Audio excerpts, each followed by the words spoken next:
সূরা আল জাসিয়া। বিসমিল্লাহির রহমানির রহিম। রহমান রহিম আল্লাহ তাআলার নামে। পরাক্রমশালী প্রজ্ঞাময় আল্লাহ তাআলার কাছ থেকেই এ কিতাবের অবতরণ। নিঃসন্দেহে আকাশমালা ও জমিনে ঈমানদারদের জন্য আল্লাহ তাআলাকে জানার অগণিত নিদর্শন রয়েছে। নিদর্শন রয়েছে স্বয়ং তোমাদের সৃষ্টির মাঝে এবং জীবজন্তুর বংশ বিস্তারের মাঝেও, যাদের তিনি জমিনে সর্বত্র ছড়িয়ে রেখেছেন। এর সর্বত্রই তার কুদরতের অসংখ্য নিদর্শন মজুদ রয়েছে তাদের জন্য যারা আল্লাহ তাআলার উপর বিশ্বাস করে। একইভাবে নিদর্শন রয়েছে রাত দিনের পরিবর্তনের মাঝে, যে রিজিক বিভিন্নভাবে আল্লাহ তাআলা আসমান থেকে পাঠান, যা দিয়ে জমিনকে তার মৃত্যুর পর পুনরায় তিনি জীবিত করে তোলেন, তার মাঝেও এ বায়ুর পরিবর্তনেও তার কুদরতের বহু নিদর্শন ছড়িয়ে রয়েছে তাদের জন্য যারা চিন্তা গবেষণা করে। এ হচ্ছে আল্লাহ তাআলার আয়াত সমূহ, যা আমি যথাযথভাবে তোমার কাছে পড়ে শোনাচ্ছি। অতঃপর তুমি কি বলতে পারো আল্লাহ তাআলা ও তার এই নিদর্শনের পর আর কিসের উপর তারা ঈমান আনবে? দুর্ভোগ প্রতিটি মিথ্যাবাদী পাপাচারীর জন্য। আল্লাহ তাআলার আয়াত যখন তার উপর তেলাওয়াত করা হয় তখন সে তা শোনে, কিন্তু একটু পরেই সে অহংকারী হয়ে এমন ভাবে জেদ ধরে যেন সে তা শুনতেই পায়নি। সুতরাং এই যার আচরণ, তুমি তাকে এক কঠিন আযাবের সুসংবাদ। যখন সে আমার আয়াতসমূহের মাঝ থেকে কোনো আয়াত সম্পর্কে জানতে পারে তখন সে একে পরিহাসের বিষয় হিসেবে গ্রহণ করে।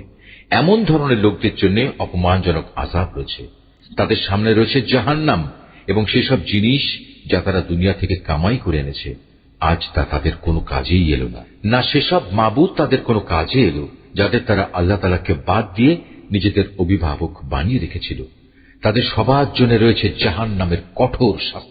এটা কোরআন হচ্ছে সম্পূর্ণত হেদায়েত, তা সত্ত্বেও যারা তাদের মালিকের আয়াতসমূহকে অস্বীকার করে তাদের জন্য অতিশয় নিকৃষ্ট ও কঠোরতর আযাব রয়েছে।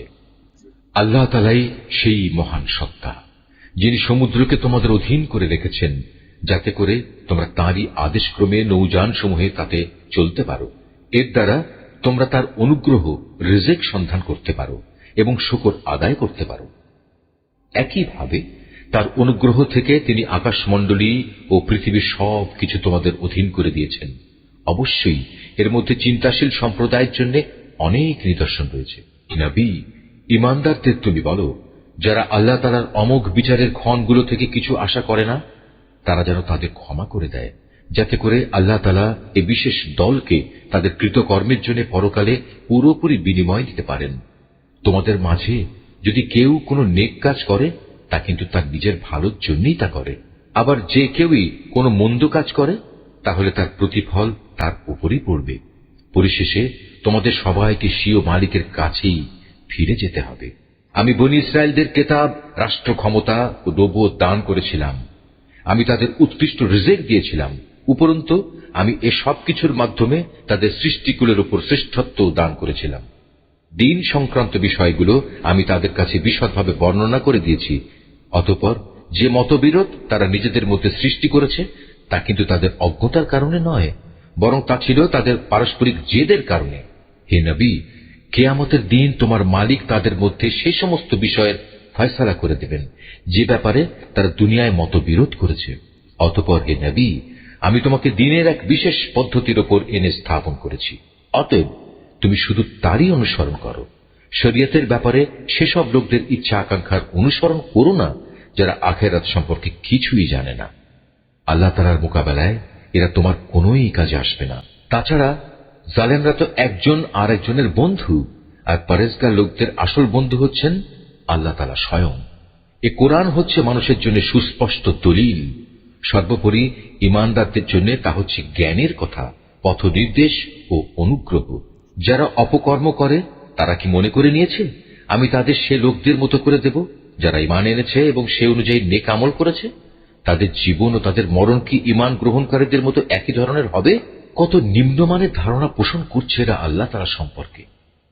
আল্লাহ তাআলা আসমান সমূহ ও জমিন যথাযথভাবে সৃষ্টি করেছেন যাতে করে এ দুয়ের মাঝে বসবাসরত প্রতিটি বাসিন্দা তার কর্মের যথাযথ বিনিময় পেতে পারে।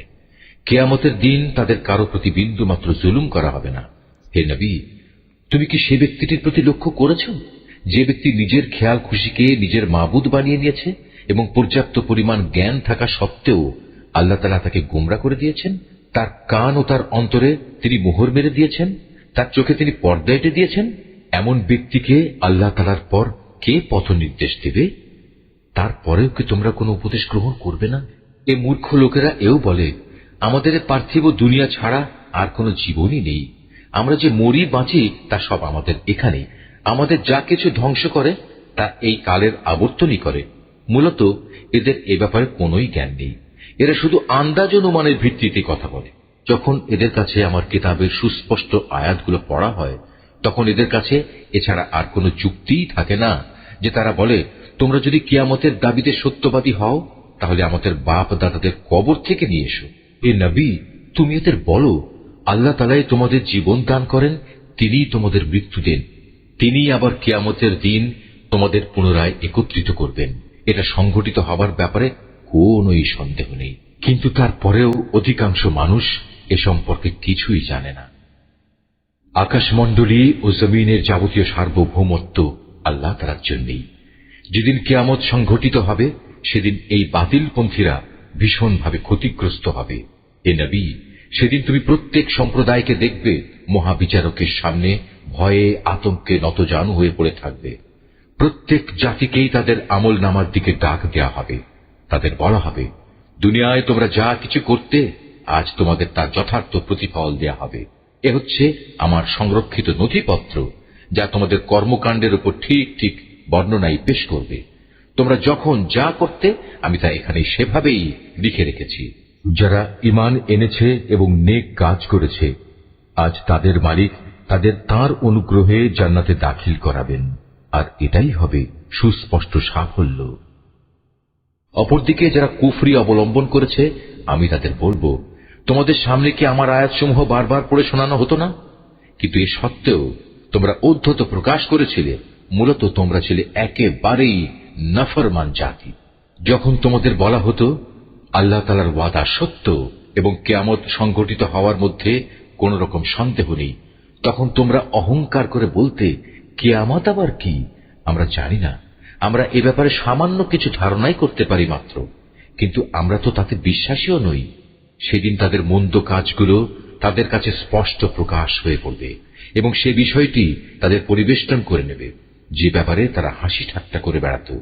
ওদের তখন বলা হবে, আজ আমি তোমাদের জেনে শুনেই ভুলে যাব। ঠিক যেভাবে তোমরা দুনিয়ায় থাকতে এই দিনের সাক্ষাৎকে ভুলে গিয়েছিলে, আজ তোমাদের ঠিকানা হবে জাহান্নামের আগুন। সে আগুন থেকে বাঁচার জন্য এখানে তোমরা কোনোই সাহায্যকারী পাবে না। এ কারণেই তোমাদের শাস্তি দেয়া হলো। তোমরা আল্লাহ তাআলার আয়াতসমূহ নিয়ে হাসি তামাশা করতে এবং তোমাদের পার্থিব জীবন দারুণভাবে তোমাদের প্রতারিত করে রেখেছিল। সুতরাং আজ তাদের জাহান্নাম থেকে বের করা হবে না, না আল্লাহ তাআলার দরবারে তাদের কোন রকম অজুহাত পেশ করার সুযোগ দেয়া হবে। অতএব সমস্ত প্রশংসা আল্লাহ তাআলার জন্য, যিনি আসমান সমূহের মালিক, তিনি জমিনের মালিক, তিনি মালিক গোটা সৃষ্টিকুলের।